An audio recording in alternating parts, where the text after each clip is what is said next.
자, 이번 시간에 영속성 컨텍스트에 대해서 설명을 좀 드릴게요. 자, 우리가 컨트롤러에서 여기서 우리가 어떤 요청을 받잖아요. 리퀘스트로. 그럼 모든 요청은 컨트롤러에 다 모여요. 요청을 받고 이제 응답을 해주는 방식인데, 이렇게 리스폰스로. 자, 요청을 받았을 때 우리가 뭐 인서트를 하기도 하고요. 그쵸? 그리고 수정을 하기도 하고, 뭐 삭제를 하기도 하고, 셀렉트를 하기도 해요.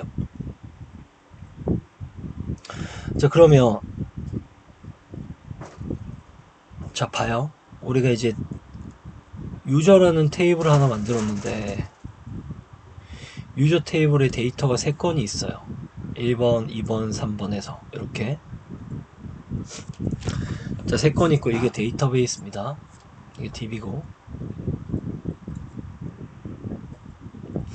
그리고 여기 이제 JPA가 들고 있는 영속성 컨텍스트라는 게 있어요. 얘가 되게 좀 커요. 크기가 좀 큰데,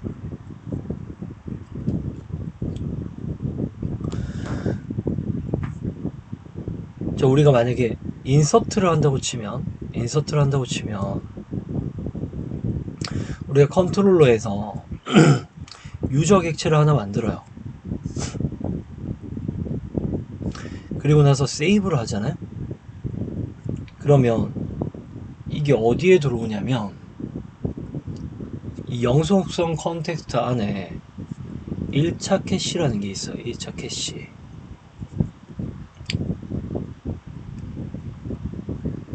자, 1차 캐시라는 게 있는데,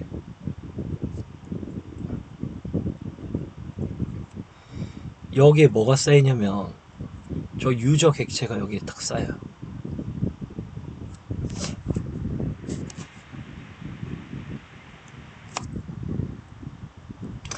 그리고 이제 유저 객체가 딱 쌓이고,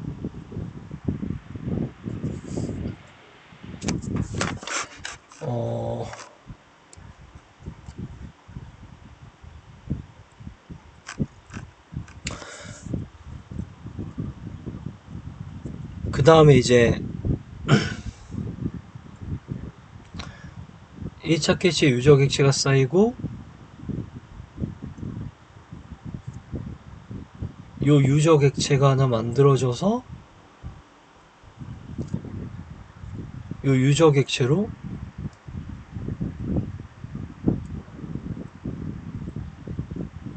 여기 쏙 집어넣어요. 그러면 지금 만약에 예를 들어서 데이터가 3건이 있다고 치면 레코드가 여기 4가 딱 생기면서 새로운 객체가 하나 쏙 들어가요. 실제 데이터베이스에 세이브를 하게 되면. 그러면 이제 1차 캐시에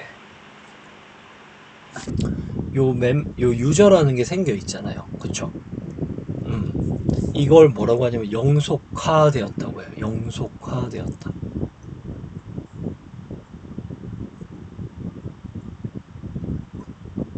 그리고 영속화된 이 객체를 데이터베이스에 이렇게 밀어 넣는 거 있잖아요. 이거를 뭐라고 하냐면 플러시라고 합니다. 플러시. 플러시라는 의미는 되게 간단한 거예요. 어디에다가 데이터를 막 쌓아놨다가, 봐봐요. 어떤 이제 창고가 있는데, 창고에 막 데이터를 막 쌓아요. 물건들을 막 쌓아놓고 나서 꽉 찼잖아요. 꽉 차면 어떻게 해야 될까요? 비워야 되겠죠. 비우지 않으면 다른 물건들을 못 집어넣잖아요. 또 물건 넣고 싶은데 꽉 찼으니까. 그러면 이 창고에 있는 어떤 이 물건들을 더 큰 창고에 옮겨두면 새로운 물건들을 받을 수 있겠죠. 그때 여기 있는 것들을 여기로 탁 옮기는 거, 이렇게. 그리고 여기를 탁 비우는 거, 이런 걸 플러시라고 합니다. 플러시. 프로그래밍에서는 그냥 버퍼를 비운다고 하는데, 이런 것들을 플러시라고 해요. 그럼 이제 플러시하면 1차 캐시에 있는 요 오브젝트를 데이터베이스에 밀어 넣는데, 이때 좀 특징이 플러시긴 한데 비우진 않아요. 여기가 날아가지 않습니다. 이렇게 안 돼요. 안 날아가고 남아 있습니다. 왜냐면 요거를 남겨두고 어떻게 사용하냐면 이렇게 사용해요. 내가 이제 컨트롤러에서 셀렉트를 할 거예요. 어떤 애를 셀렉트 할 거냐면 4번 데이터를, 얘를 셀렉트를 하면 근데 첫 번째로 어디로 가냐면 영속화 되었는지 확인을 해요. 근데 보니까 이 4번 데이터가 오브젝트로 여기 영속화가 되어 있잖아요. 그러면 굳이 데이터베이스에 가서 셀렉트해서 들고 오지 않아요. 어떻게 하냐면 얘를 그대로 들고 옵니다. 이렇게 하면 실제 데이터베이스에 접근하지 않아도 되니까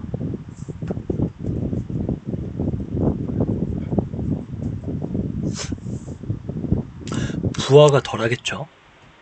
이런 식으로 쓰거든요. 영속화된 요 오브젝트를 바로 들고 와서, 자, 이런 상황에서 내가 이번에 뭘 하고 싶냐면 업데이트를 하고 싶어. 업데이트를. 자, 업데이트를 하고 싶은데 이번에 업데이트하고 싶은 데이터가 뭐냐면 이번 데이터에 패스워드를 업데이트하고 싶은 거예요. 그러면 이제 어떻게 해야 되냐면 일단 1번이 뭐냐면 셀렉트를 해서 요 2번 요 데이터를 데이터베이스에서 들고 와서 영속화를 시켜요. 여기에다가.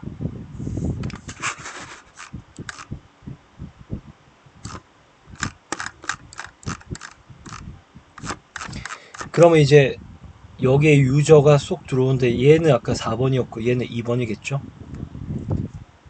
그리고 나서 이 오브젝트를 여기 일단 들고 와요. 그리고 나서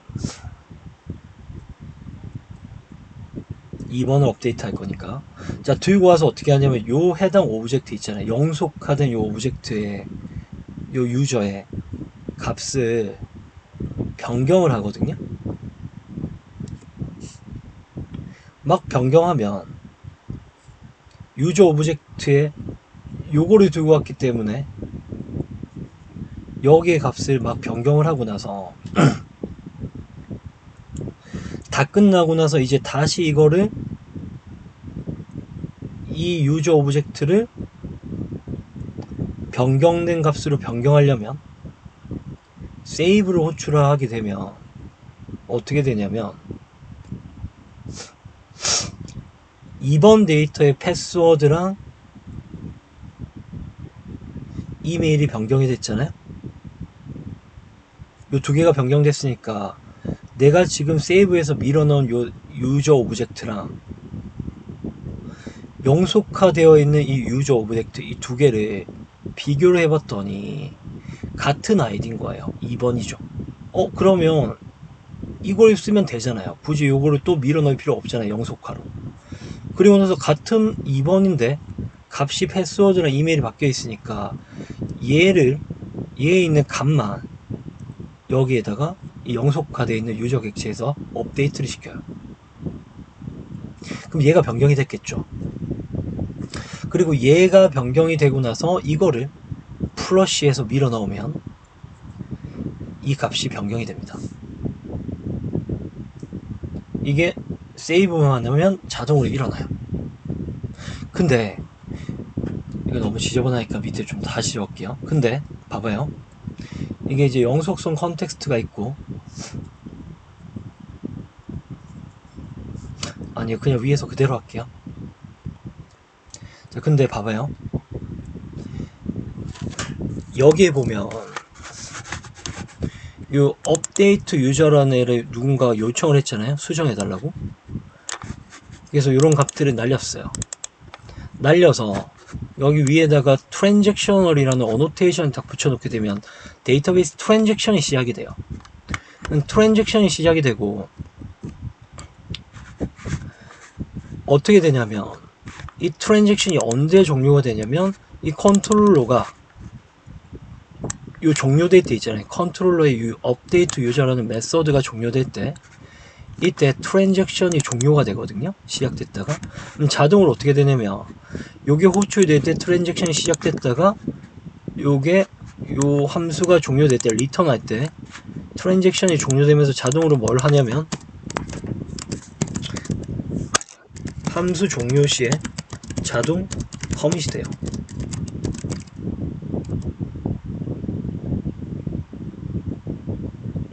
그럼 함수 종료 시에 자동 커밋이 되는데 왜 이게 업데이트가 되는 거냐면 봐봐요.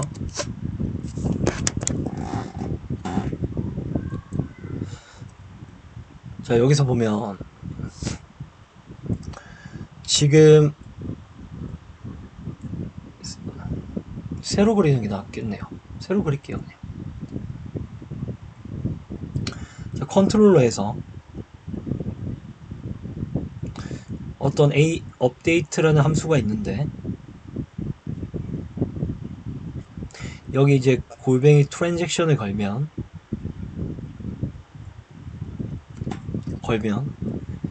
이 종료 시에 커밋이 된단 말이에요. 커밋이. 그럼 봐봐요.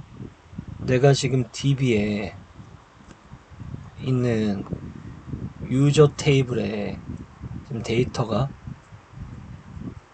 1, 2, 3, 4가 있는데 요 2번 데이터를 어떻게 했냐면 영속성 컨텍스트에 일단 들고 왔어요. 여기 가져와요. 여기 있는 1차 캐시라는 곳에. 그러면 2번 유저 오브젝트가 여기 쏙 만들어지고 2번 요거를 영속화되었다고 합니다. 언제 영속화가 되냐면 여기서는 내가 2번을 만약에 수정할 거면 여기 아이디가 2번이 들어오겠죠. 2번을 가지고 셀렉트해서 이렇게 오브젝트를 들고 있대. 이때 영속화가 돼요. 그럼 영속화가 되고 나서 요거를 지금 여기서 들고 왔잖아요. 영속화된 유저 오브젝트를.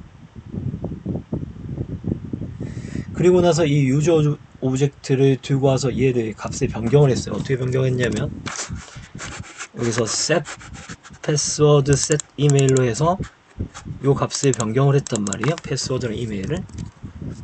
그럼 여기서 패스워드랑 이메일을 이 두 개를 변경을 하고 그냥 컨트롤러가 종료가 됐는데 트랜잭셔널이 언스테이션에 있으니까 종료 시에 커밋이 돼요.